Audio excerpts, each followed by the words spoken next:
Bienvenido a la unidad número 5. Mi nombre es Fernando David Fernández. Soy licenciado en logística y los voy a acompañar en el estudio de esta unidad, tarifas. Comenzamos por definiciones y generalidades. Vamos a ver que por precio se entiende el valor pecuniario en dinero de un bien o un servicio. En economía se define el precio como la cantidad de dinero dada a cambio de una mercancía o servicio expresado en términos monetarios.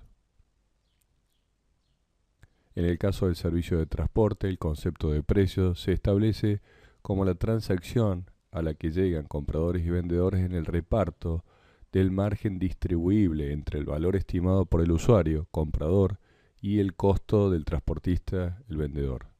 El concepto de margen distribuible es importante y lo vamos a ver luego. En esta gráfica se puede ver el valor que tiene para el usuario, que si se le resta su precio es el excedente o beneficio que él obtiene. Por parte del transportista, el precio que cobra menos su costo es el excedente o el beneficio del transportista.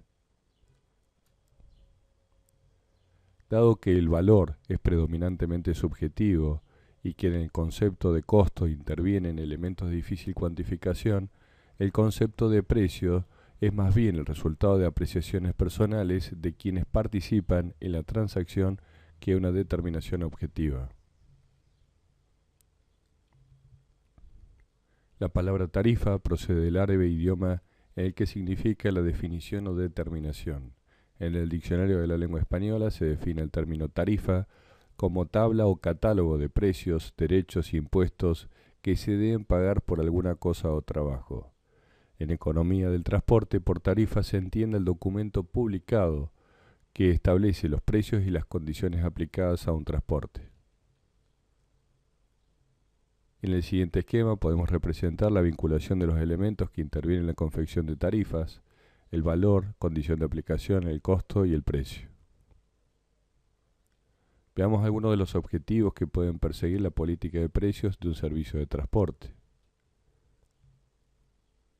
Tenemos objetivos económicos como maximizar el beneficio, disminuir subsidios, determinar precios como porcentaje de costos conocidos, costos variables promedios en el corto plazo, determinar de precios como porcentaje de costos desconocidos, costos totales promedios en el largo plazo.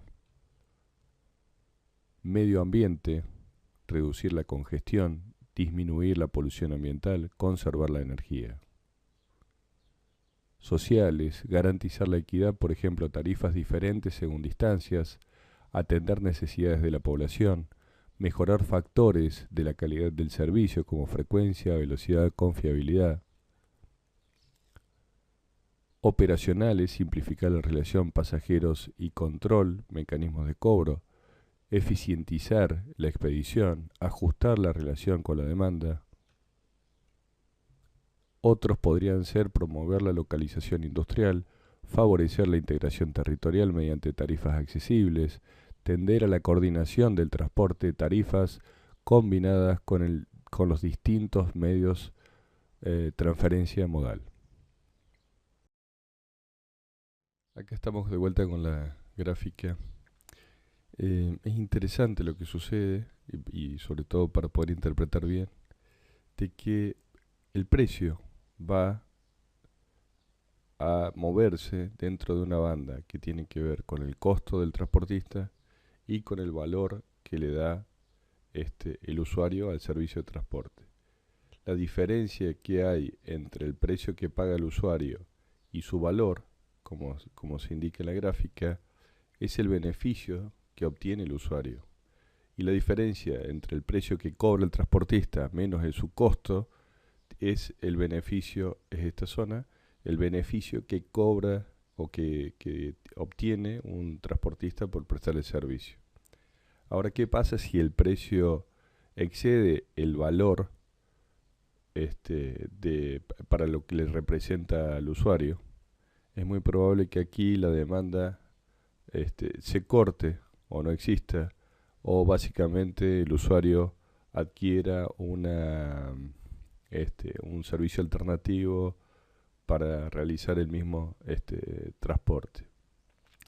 En el caso de qué pasa si el precio está debajo del costo, bueno, el transportista básicamente no tendría utilidad, para lo cual no tendría sentido prestar ese servicio. Em, Esta corrección del precio y este segmento, este intervalo, eh, es muy dinámico en el tiempo.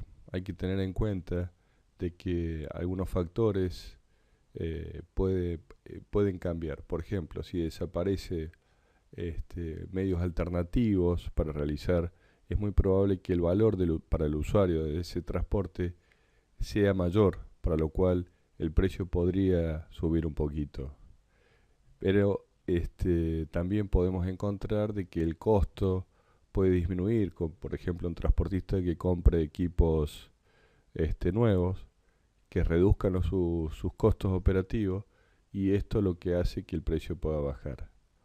Al bajar el precio, básicamente, aumenta la competitividad dentro del mismo sector del servicio de transporte que se está realizando, ¿no? Por eso es muy importante. Este, mm, Esta parte superior de la gráfica, del valor que le da el cliente al servicio que se le está prestando, se lo denomina techo, y el costo sería el piso.